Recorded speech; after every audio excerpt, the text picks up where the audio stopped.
नमस्कार, खबर उत्तराखंड में आप सभी का स्वागत है। मैं हूं आपके साथ गरिमा वाजपेयी। खबरों में आगे बढ़ेंगे उससे पहले एक नजर आज की सुर्खियों पर डालते हैं। नई दिल्ली रेलवे स्टेशन पर मची भगदड़ में 18 लोगों की मौत, 12 घायल, मृतकों में 10 महिलाएं, 3 बचे शवल। सरकार ने दिए जांच के आदेश। मुख्यमंत्री आवास में 38वें राष्ट्रीय खेल के मौली का सीएम धामी ने किया स्वागत। राष्ट्रीय खेलों के शुभंकर मौली आकर्षण का केंद्र रहे। राष्ट्रीय खेलों के सभी चैंपियन खिलाड़ियों को दिया जाएगा महाभोज। मंत्री रेखा आर्या ने पदक राशि सहित अन्य घोषणाओं का जल्द पूरा करने के निर्देश दिए। स्मार्ट मीटर को लेकर सीएम पुष्कर सिंह धामी ने लिया अहम फैसला। सभी मंत्री विधायकों और अधिकारियों के घरों पर लगेंगे स्मार्ट मीटर। चमोली जिले की भारत तिब्बत सीमा इनर लाइन भ्रमण करना हुआ आसान। परमिट के लिए ऑनलाइन अप्लाई कर सकेंगे पर्यटक। चारों धामों में हुई बर्फबारी, निचले इलाकों में बारिश के साथ शीतलहर चलने से बढ़ी ठंड।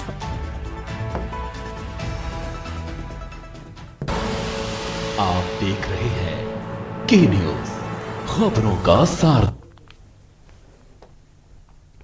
रुक करते हैं खबरों की ओर। विधानसभा का बजट 18 फरवरी से शुरू हो रहा है, जिसको लेकर विधानसभा अध्यक्ष ऋतु खंडूरी ने राज्य के आला अधिकारियों के साथ अहम बैठक की और बैठक में मुख्य सचिव राधा रतूड़ी के साथ ही पुलिस विभाग के बड़े अधिकारियों के साथ जिलाधिकारी देहरादून भी मौजूद रहे।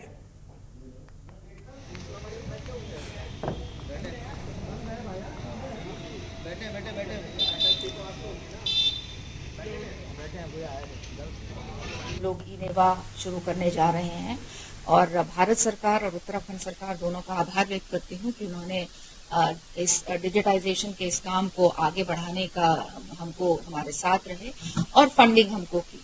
18 की सुबह करीबन 10-10:15 बजे मैंने आदरणीय मुख्यमंत्री जी से और अब मैं एलओपी साहब से भी बात करने जा रही हूँ, उनसे निवेदन किया है कि हम उस दिन ई-नेवा की शुरुआत करेंगे, क्योंकि उस दिन गवर्नर साहब को भी पहुंचना है। इसलिए एक सूक्ष्म सा कार्यक्रम होगा 10-10:15 बजे, जहां मुख्यमंत्री जी के द्वारा ई-नेवा का हम उद्घाटन करेंगे। अभी हमने टैब्स लगा दिए हैं, वाईफाई सिस्टम्स हमने इम्प्रूव सुदृढ़ करने का प्रयास किया है। मेरा मानना यह है कि कुछ विधायक तो, क्योंकि अब हम लोग सब लैपटॉप यूज करते हैं तो बहुत दिक्कत नहीं आनी चाहिए, लेकिन जिन विधायकों को दिक्कत है उनके लिए 2-3 अफसरान भी वहां पर हम लोग रखेंगे जो उनकी मदद कर सकें। द्वार से जहां पर रोशनाबाद जेल में बंद पूर्व विधायक प्रणव सिंह चैंपियन की शनिवार देर रात अचानक तबीयत खराब हो गई, जिसके बाद उन्हें जिला अस्पताल हरिद्वार में भर्ती कराया गया। अस्पताल के मुख्य चिकित्सा अधीक्षक डॉक्टर विकासदीप ने कहा कि चैंपियन को इमरजेंसी में लाया गया था और प्राथमिक उपचार के बाद उनकी हालत में सुधार आया। डॉक्टरों के अनुसार चैंपियन की स्वास्थ्य जांच बाकी है, जिसमें blood pressure, ECG, blood sample और अल्ट्रासाउंड जैसी जांचें की जा रही हैं। अस्पताल प्रशासन ने उन्हें सुरक्षा कारणों से वार्ड नंबर 1 में शिफ्ट किया है। चैंपियन के परिजन और समर्थक अस्पताल पहुंचे, लेकिन उन्होंने मीडिया से बात नहीं की। पिछले 20 दिनों से रोशनाबाद जेल में बंद है चैंपियन। कानपुर विधायक उमेश कुमार के ऑफिस पर फायरिंग की घटना के बाद उनकी गिरफ्तारी हुई थी। जो है लेके जाया जाएगा। हाँ, ये प्रणव सिंह चैंपियन ये रात से हमारे इमरजेंसी में लाए गए थे, तो ठीक है, प्राइमरी जो एग्ज़ामिनेशन है उसके हिसाब से उनको एडमिट कर लिया गया। उसके बाद और कुछ इन्वेस्टिगेशंस तो रात कर ली गई थी, जैसे ईसीजी और ब्लड प्रेशर वगैरह देख लिया गया था। बाकी ब्लड इन्वेस्टिगेशन मॉर्निंग में हुई अभी, और अल्ट्रासाउंड जैसे चल ही रहा है। दुधली डोईवाला सड़क की चौड़ीकरण की मांग को लेकर दुधली क्षेत्र के जनप्रतिनिधियों ने जिला पंचायत सदस्य टीना सिंह के नेतृत्व में प्राचीन शिव मंदिर में हवन पूजन के साथ ही बुद्धि शुद्धि यज्ञ का भी आयोजन कर आंदोलन की शुरुआत की। और जनप्रतिनिधियों ने आंदोलन की शुरुआत करते हुए कहा कि इस क्षेत्र की सड़क पर ट्रैफिक बहुत ज्यादा है, लेकिन दुधली से डोईवाला तक की सड़क चौड़ी नहीं होने से अक्सर इस मार्ग पर दुर्घटनाएं हो रही हैं। कई बार क्षेत्र के जो जनप्रतिनिधि उन्होंने भी धरना प्रदर्शन पिछली बार भी किया था। अधिकारी आए थे पीडब्ल्यूडी के, क्षेत्र के जो भी है शासन प्रशासन भी आया था, उन्होंने आश्वासन दिया था कि जल्दी 10 दिन में काम शुरू हो जाएगा, लेकिन अभी तक 1 साल होने को आ रहा है, लेकिन काम शुरू नहीं हो पाया, ना कोई इसमें मदद मिली है। केवल आश्वासन मिलते हैं, अधिकारी आते हैं और कहते हैं रेट रिवाइज करके हमने शासन को भेज दिया है, वहाँ से हमें मदद नहीं मिल रहा है। लेकिन अब जनता इनके बहकावे में नहीं आएगी, अब रोड जाम होगा और जब तक हमारी ये रोड पर काम शुरू नहीं हो, रोड पर जाम ही रहेगा और ना हम यहाँ से ट्रैफिक चलने देंगे। हर साल जब जिस समय कांवड़ मेला चलता है, जब भी यहाँ से ट्रैफिक चलता है कोई भी यहाँ पे सत्र चलता है, विधानसभा का हो, कोई भी हो, देहरादून में कोई भी चक्का जाम हो, तो यहाँ से इस रोड से सारा ट्रैफिक डाइवर्ट कर दिया जाता है और इस रोड पर कोई भी ध्यान नहीं दे रहा। एक दिन पहले प्रशासन को इसकी सूचना दे दी थी और लगातार हर साल यहाँ के क्षेत्रवासियों की ये मांग रही है और विकास एक बहुत महत्वपूर्ण मुद्दा है जो इस सड़क से जुड़ा हुआ है, लेकिन उससे ज़्यादा ज़रूरी चीज़ ये कि कई लोग अपनी जान गंवा चुके हैं। मैंने अभी रिकॉर्ड निकाला था, लगभग 53 लोगों की मोथरावाला से डोईवाला तक के बीच में जानें गई हैं और लगभग 100 कुछ एक्सीडेंट इस रोड पर हुए हैं। और ताज्जुब की बात यह है कि एक तो विकास भी बाधित हो रखा है, इतनी दुर्घटनाएं हो रही हैं, 3 मुख्यमंत्री घोषणा कर चुके हैं इस सड़क की, पैसा वित्तीय स्वीकृति हो चुकी है, प्रशासनिक स्वीकृतियां हो चुकी हैं, लेकिन अब क्या कारण है कि अभी तब भी इस सड़क को नहीं बनाया जा पा रहा है। सारी सड़कें पूरे प्रदेश में सरकार कहती है कि बहुत काम हो रहा है, लेकिन ये राजधानी विधानसभा से मात्र 7 किलोमीटर दूर हम आज यहाँ पर बैठे हैं, संघर्ष कर रहे हैं। शुद्धि मंत्र हमें इस सरकार को जगाने के लिए किया गया है। जो हमारी ये दूधली डोईवाला वाली सड़क है, ये चौड़ीकरण के लिए हमने सरकार को जगाने के लिए, हमारे पूर्व 3 मुख्यमंत्री उत्तराखंड के, उनकी ये योजनाएं थी कि घोषणा भी थी कि ये सड़क बने, पर ये सरकार को हमने जगाने के लिए किया कि ये सड़क जितना जल्दी हो सके उतना जल्दी इसका चौड़ीकरण कर सकें। दिक्कतें क्या होती हैं? खबर है कोटद्वार से, जहां पर उत्तराखंड सरकार के द्वारा शिक्षा व्यवस्था में सुधार और उत्कृष्ट प्रदर्शन करने वाले छात्रों को पंडित दीनदयाल उपाध्याय उत्कृष्टता पुरस्कार से सम्मानित किया जाता है। इसी क्रम में जनपद पौड़ी के दूरस्थ क्षेत्र बैजरू में पिछले 30 सालों से घर घर शिक्षा का उजियारा फैलाने वाली शांति देवी मिश्रा को 2024 का पंडित दीनदयाल उपाध्याय पुरस्कार प्राप्त हुआ। शांति देवी मिश्रा को यह पुरस्कार लगातार 8 सालों से मिल रहा है, जो उनके समर्पण और शिक्षा के क्षेत्र में किए गए योगदान को दर्शाता है।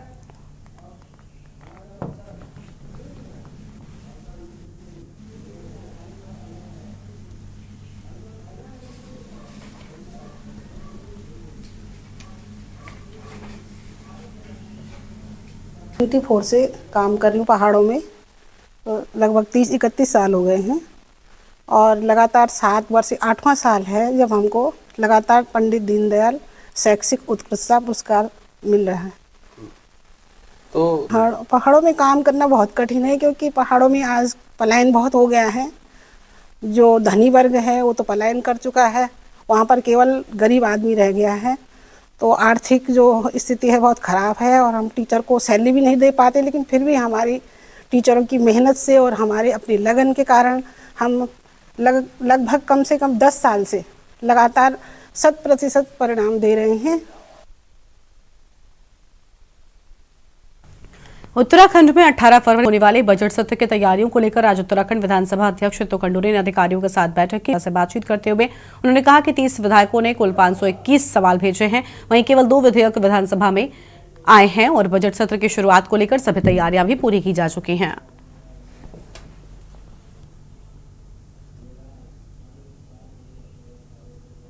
करना चाहूंगी, अगर आपके प्रश्न हो गए हो तो मैं आप कुछ पूछना चाहूँगी। देखिए, ऐसा है, मेरे पास करीबन 30 माननीय सदस्यों ने सवाल भेजे हैं और 521 सवाल मुझे मेरे तक पहुंचे हैं। और जो हरिद्वार रोड के विकास प्राधिकरण ने अवैध कॉलोनियों के खिलाफ अपनी सख्त कार्रवाई जारी रखी है। कल्परान कलियर के बाद आज भगवानपुर क्षेत्र में भी कई अवैध कॉलोनियों पर बुलडोजर चलाया गया और लगातार हो रही कार्रवाई से भूमाफियाओं में हड़कंप मचा हुआ है। सूत्रों की माने तो प्रशासन जल्द ही अन्य अवैध निर्माणों पर भी बड़ी कार्रवाई कर सकता है। एचआरडीए की इस सख्ती से अवैध कॉलोनी विकसित करने वालों में खलबली मची हुई है।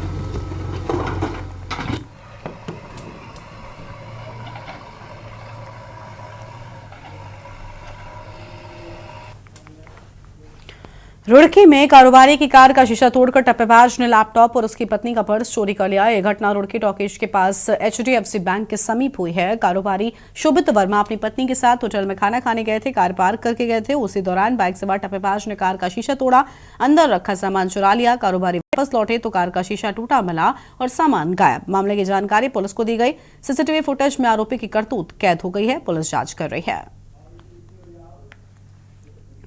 रामनगर में कॉर्बेट टाइगर रिजर्व की बिजरानी रेंज में गुरुवार को पेट्रोलिंग गश्त करने के दौरान दैनिक श्रमिक गणेश पर जंगल में बाघ ने अचानक हमला कर दिया, उसे गंभीर रूप से घायल कर दिया। दैनिक श्रमिक को बचाने के लिए साथ में मौजूदा कर्मचारियों के द्वारा हवाई फायरिंग भी की गई। बताया जाता है कि इस कर्मचारी का अस्पताल में उपचार चल रहा है। तो वहीं घटना के बाद से लगातार जहां एक और गांव में बाघ की दहशत ग्रामीणों में बनी हुई है, तो वहीं कॉर्बेट से सटे कई इलाकों में जंगली जानवरों के हमले से कई ग्रामीण अपनी जान गंवाने के साथ ही घायल भी हो चुके हैं। तो ये बिजरानी रेंज के क्षेत्राधिकारी वन क्षेत्राधिकारी हैं भानु प्रकाश सरगोला जी, उनकी तहरीर पर जो है सावलदे के ग्रामीणों के खिलाफ एक मुकदमा दर्ज हुआ है सरकारी कार्य में बाधा डालने और गलत तरीके से वहाँ पर जो वाहन जाने वाले थे उसमें ढेला और झिरना रेंज में जो सफारी जानी थी उनको रोका गया था। इन लोगों के द्वारा कल और आज दोनों दिन लगातार धरना प्रदर्शन किया गया, जिसका काफ़ी नुकसान हुआ है पर्यटकों का, इसलिए इसमें मुकदमा दर्ज किया गया है। सर कितने नामजद हैं और कितने अज्ञात हैं? इसमें 5 लोग नामजद हैं और लगभग 50 लोग अन्य के विरुद्ध लिखा गया है मुकदमा।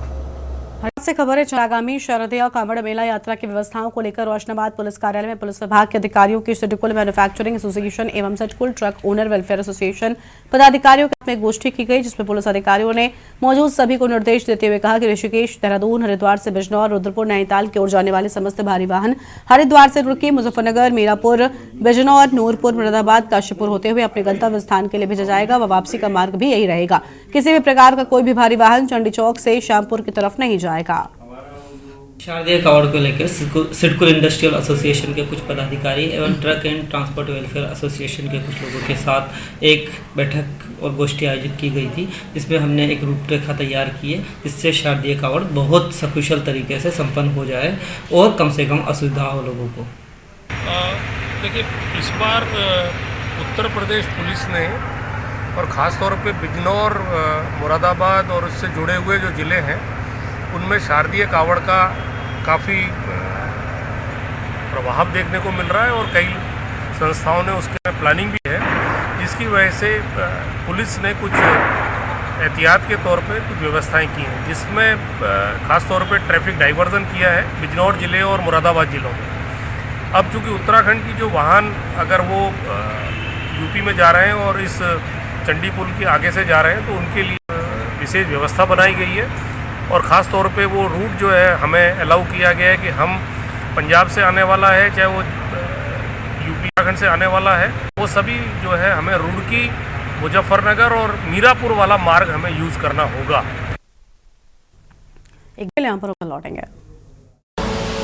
आप देख रहे हैं के न्यूज़ खबरों का। ब्रेक के बाद आप सभी का स्वागत है। खबर हरिद्वार से है, जहां पर रोशनाबाद जेल में बंद पूर्व विधायक प्रणव सिंह चैंपियन की तबीयत अचानक बिगड़ गई। शनिवार की देर रात इलाज के लिए उन्हें जिला अस्पताल लाया गया। बताया जाता है कि चैंपियन को दस्त और पेट संबंधी शिकायत के बाद अस्पताल लाना पड़ा। जेल पुलिस की हिरासत में चैंपियन को वार्ड नंबर 1 में शिफ्ट किया गया। इस दौरान चैंपियन के परिजन और समर्थक भी अस्पताल पहुंचे हैं।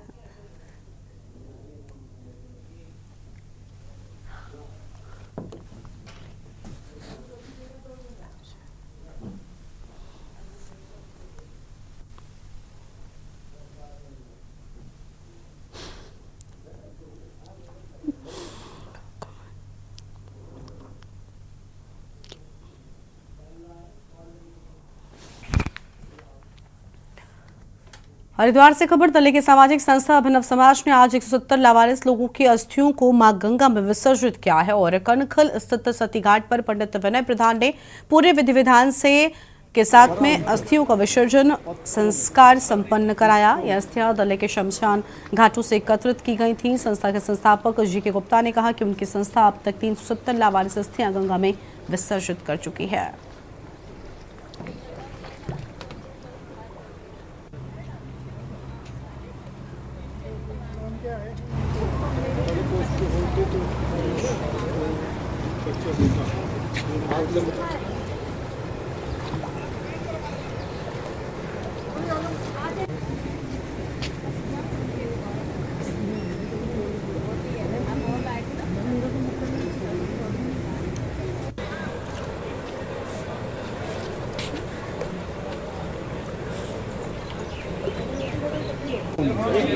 परम वराविश पत्रम पुष्पम